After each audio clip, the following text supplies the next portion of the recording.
My question for you right now is, what's your vision? That's right. What's your vision for your life? What's your vision for your finances? What's the vision that you have when it comes to your health? What's the vision that you have when it comes to your relationships? 3 years from now, 5 years from now, 10 years from now, how do you see your life? What are you looking to accomplish? What are you hoping is going to happen?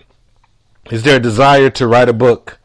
Is there a desire to start your own business? Is there perhaps a desire to change careers? Is there a desire to be in a happy, functioning relationship? Is there a desire to be a better husband or a better wife? Or is there a desire to travel the world? I don't know. What is your vision? What is it that you're hoping to accomplish? And I believe that this is one of those things that unfortunately we don't put enough thought into. Unfortunately, it's one of those things that oftentimes that we just simply go through life. And as opposed to having a vision and pursuing the vision and doing everything that we can in order to realize the vision, that all too often we're just simply going through the process. And the reason why I ask you that is because here's what I've come to realize, that when you have a vision, when there's something that you're pursuing, that the process of pursuing it, just the mere thought of it being a possibility, what it does is it provides you with some hope. What you get is you perhaps have hope of a better relationship. You have hope of stronger relationships. You have hope of better finances. You have hope of doing something that is more satisfying, as opposed to just working a job and career in which you're just simply getting by and they're paying you just enough so that you don't quit. You begin to have hope. And here's what I've also come to realize, that hope in the future, having a vision and having hope in the future for your finances, having hope in the future for your relationships, having hope in the future for your health, having hope in the future actually gives you power in the present. I want you to write that down if you're a note taker. Hope in the future gives you power in the present. So that leads me back to the question, and the question I have for you is, what's your vision? What are you hoping to accomplish? What is it that you can hold on to that's going to allow you to keep pushing forward? What is it that you can hold on to that at moments when things begin to get cloudy, at moments when you begin to get fatigued, at moments when you're thinking about taking a break, that you can hold on to this vision and you'll have something that's promising, something that will empower you to push past whatever it is that you're going to have to encounter, something that's going to empower you to work harder than the person to your right and your left, something that is going to empower you to just keep pushing forward. And I tell you, it was just the other day, I was always looking for guest speakers to be part of my monthly coaching program. I have a Show Up For Your Life monthly coaching program. And so I'm always looking for people who can pour into those people who are part of this monthly coaching program. And so I decided that this past coaching session that we were having, that I was going to surround this coaching session around what it takes to become part of the top 5% or part of the top 10%. And so I started thinking about who are the people in my network that I know that at one point or another were part of the top 10% or part of the top 5%. And of course, the first person that came to mind is my very good buddy. His name is Eric Rett. He's a former NFL player. He played 7 seasons in the NFL. He played for the Tampa Bay Buccaneers, the Cleveland Browns, and the Baltimore Ravens.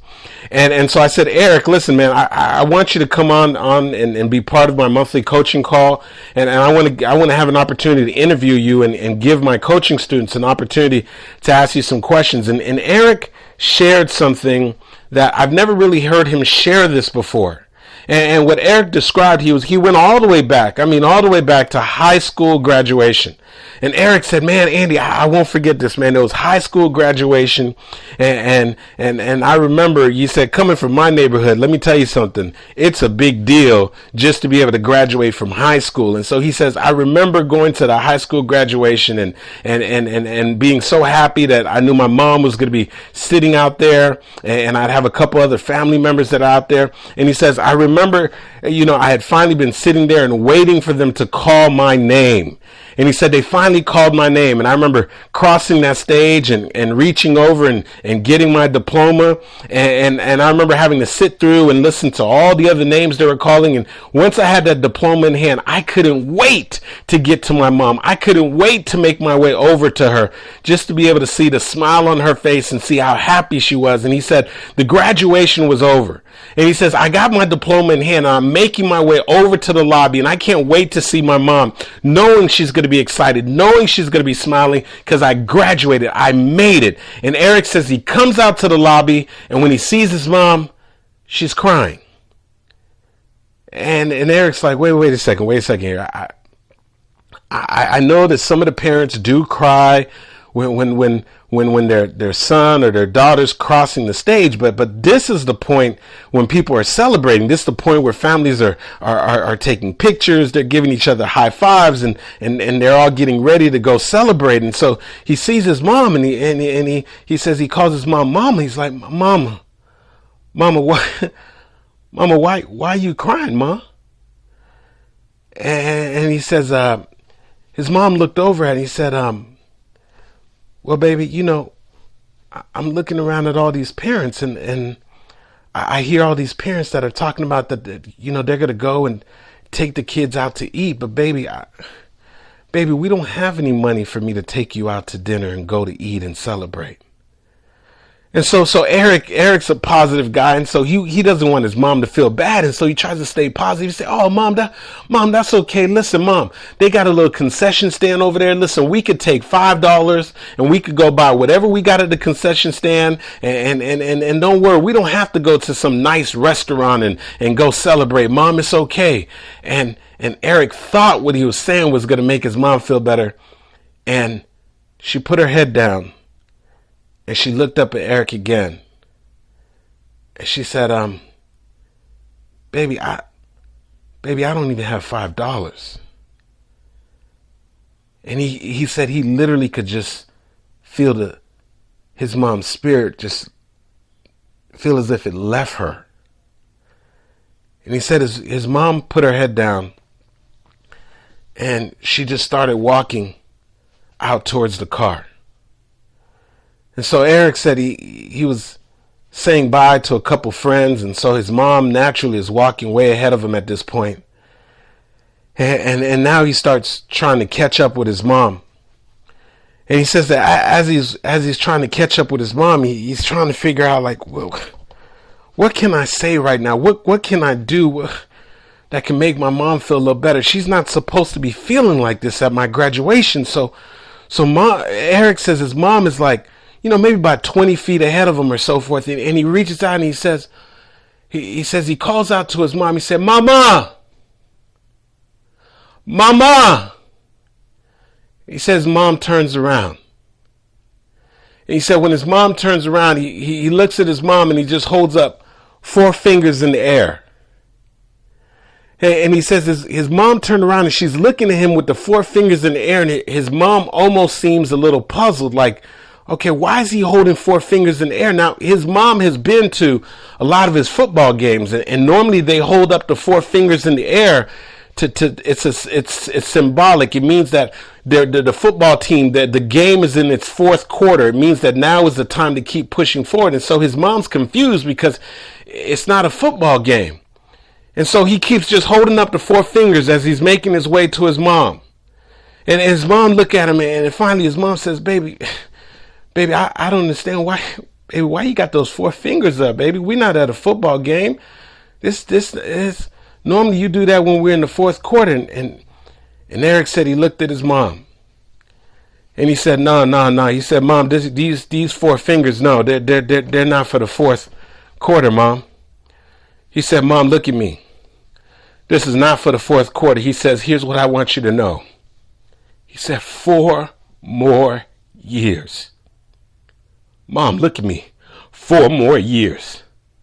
4 more years, and I promise you that you will never, ever, ever have to want or need for anything again. 4 more years, and I promise you, you won't ever have to worry about where you're going to get the money to pay for my dinner. 4 more years, Mom. I promise you that you won't ever need for anything in your life. Just give me 4 more years. And see, in that moment, for Eric, he saw the vision. You see, the vision for him is that he was going to utilize football and that eventually he would get drafted into the NFL. That was the vision. And he knew if he could realize that vision, that he could change the legacy of his last name. He knew if he could realize that vision, that his mom would never be in a situation again, ever again, be in a situation where she's crying because she doesn't know how she's going to be able to pay for a meal. He knew that if he could hold on to that vision, that in 4 years that he could literally change things so that he would be able to take care of his mom. And so my question for you is, what's your vision? What is it that you plan on accomplishing 1 year from now, 2 years from now, 3 years from now? What is it that's significant that you know that you have the capacity to do, but you've just got to be willing to cast the vision? That what is it that right now, that if you could just simply see it, if you could just simply believe that it's possible for you, and that if you could just simply be willing to put in the work, that you know that you can make this thing happen? What is it that you can hold on to right now that's going to allow you to create a shift, to create a change in your finances, create a change in your relationship, create a change in your health, create a change in your life? What's your vision? What is it that you plan on accomplishing? What is it that you're going to do that's going to fundamentally shift your life? For Eric, it was to make it through the University of Florida, which he did. To be able to make it to the NFL, which he did.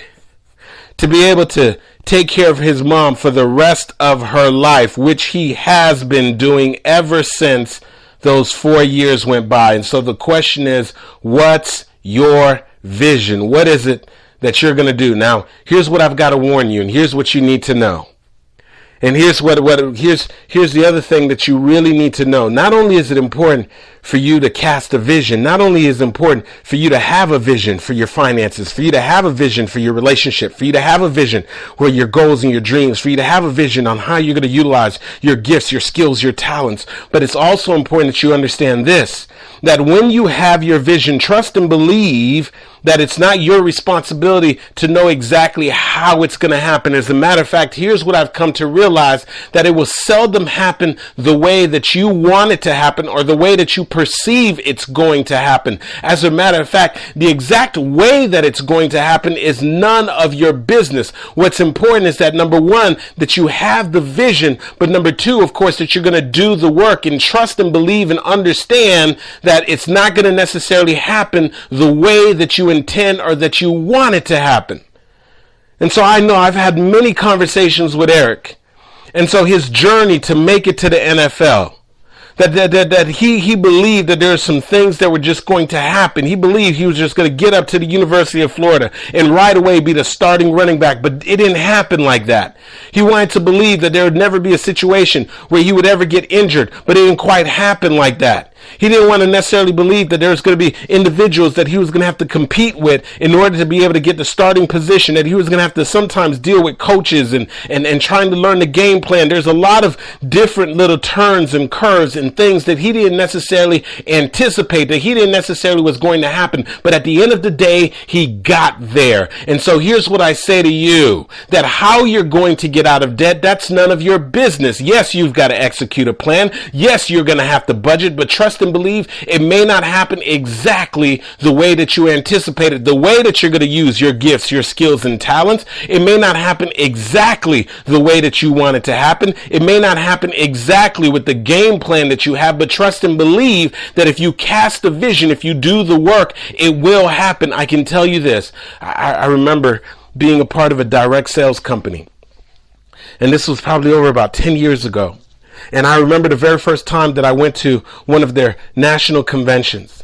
And I remember hearing about how the national conventions, and I remember hearing about the excitement and how, it's so important to get in that environment, because it's in those environments that the vision of the company, that you can really see the magnitude of the opportunity that is being made available to you. It's at those conventions that you get to hear from leaders and great speakers and some of the top performers in the company. And so I remember going to this national convention, and then I remember walking into this massive arena. And I remember looking around, and there was probably about 10,000, 15,000, maybe even perhaps 20,000 people in there.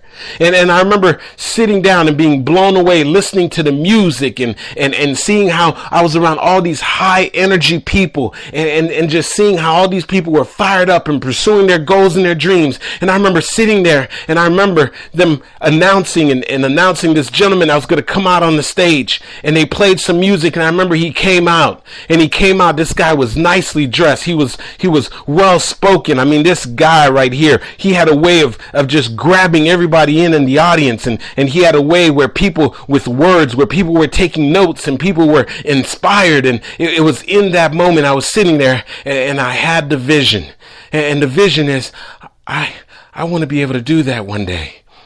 Yeah, I want to be the guy on the stage. I want to be able to inspire people. I want to be able to engage people like that.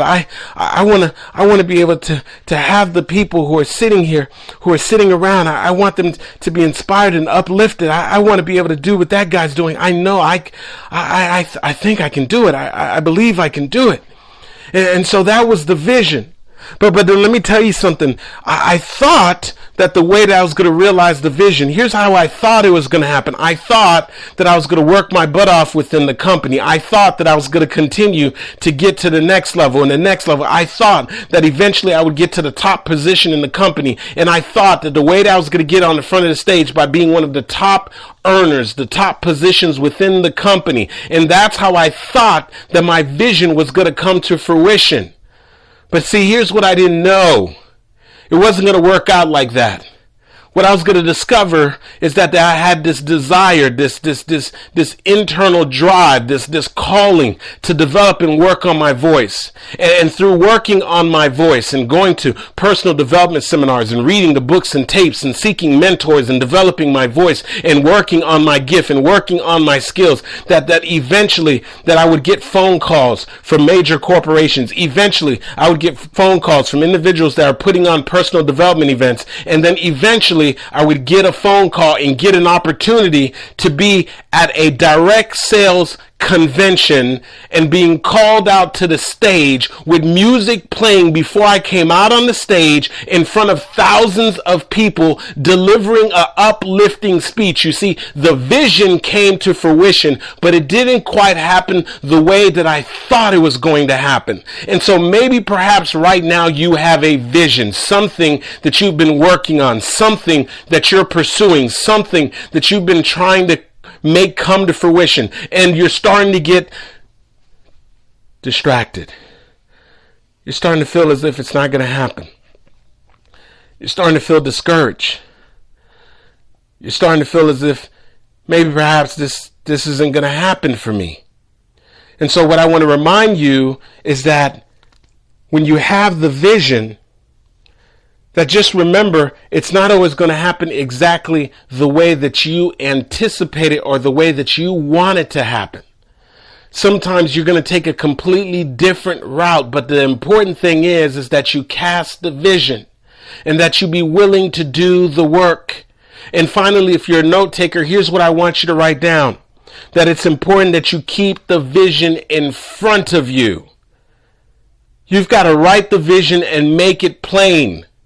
And review it on a daily basis. Keep the vision in front of you so that you know where you're going. Keep the vision in front of you. Why? Because he or she or the people who don't have a vision will eventually perish. You don't want your dreams to perish. You don't want your desires to perish. You don't want your goals to perish. You've got to keep your vision in front of you. Help me to understand, Andy.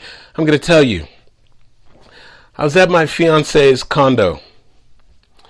And she went out to the grocery store, and I was in the process of working out.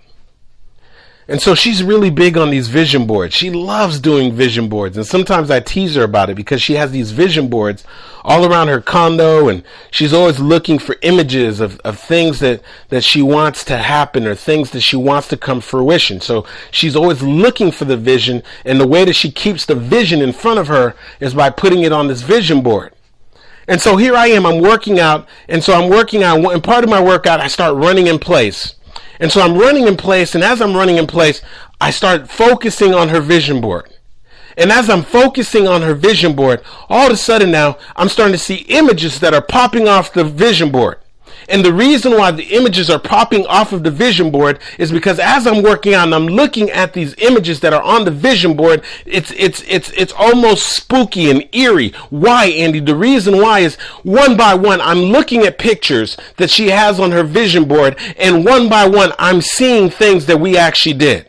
So she has a vision on her vision board. She has this picture of two couples who are traveling, who are on a plane. And I'm looking at the picture and I say, wow, that's us. You know how many times we've been on a plane before? She has pictures of this couple traveling. And I'm looking at this vision board. I said, that is spooky. Why? Because we've been to Puerto Rico. We've been to the Dominican Republic. We've been to Haiti. We've been to Africa. I'm looking and I'm saying, wait a second here. This is crazy. We've been to so many of those places. She has this thing on her vision board of this person that's skydiving, that's jumped out of an airplane, and she went skydiving. She has this person on this vision board that is on the zip line, and I know that she had an opportunity to go zip lining in Mexico. And so one by one, I'm seeing the visions on her vision board, and one by one, I personally have witnessed with my two eyes, or I personally was present and know that these visions that she's been keeping in front of her have come to fruition.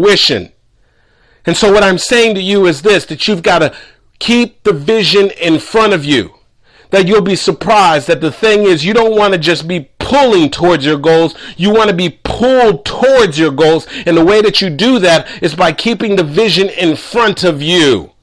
That if you can just focus on getting out of debt, you have that in front of you. Put some pictures up or show some bank account statements that are full, or show something in which you have investment accounts, or start putting it in front of you. I tell you, before I had an opportunity to speak in front of 5 people, I saw it. Before I had an opportunity to speak in front of 10 people, I saw it. Before I had an opportunity to speak in front of 100 people, I saw it. Before I had an opportunity to speak in front of 1,000 people, I saw it. Before I had an opportunity to speak in front of a couple of thousand people, I saw it. And so you've got to hold the vision. You've got to keep the vision. There's something right now that's waiting on you. And so what I'm reminding you right now to do is hold the vision. Keep the vision. And so I'm going to ask you the question one more time. What's your vision? Yeah. What's your vision for your life? What's your vision for your relationships? What's your vision for your finances? What's your vision for how you're going to utilize these God-given gifts and talents and skills that you have? And so let me just remind you that number one, you've got to make sure that you have a vision. Number two, understand this, that once you cast the vision, that don't allow yourself to be fooled. And don't allow yourself to just get discouraged, because that's what takes a lot of people out. Understand that your vision may not come to fruition exactly the way that you want it to happen. It may not happen in accordance to your plan. But you've got to trust and believe that there's a process involved. And if you hold the vision, if you're willing to do the work, it will come to fruition. And then the other thing is that you've got to understand is that our visions, that they have the ability to pull us forward. But in order for them to pull us, that we've got to keep them in front of us. And so what I'm asking you to do is, whatever the vision is, whatever it is that you want to do, keep it in front of you. You want to write the book? Put it in front of you. You want to get out of debt? Put it in front of you. You want healthier relationships? Put it in front of you. If you want to stop living for the past and start living for your future, put the future in front of you. If you want to start utilizing your gifts, your skills, your talents, what does that look like? Put it in front of you. The question is, what's your vision? Yeah. What's your vision? This has been Andy Henriquez, reminding you to always show up for your life. Because if you don't, ladies and gentlemen, no one else will.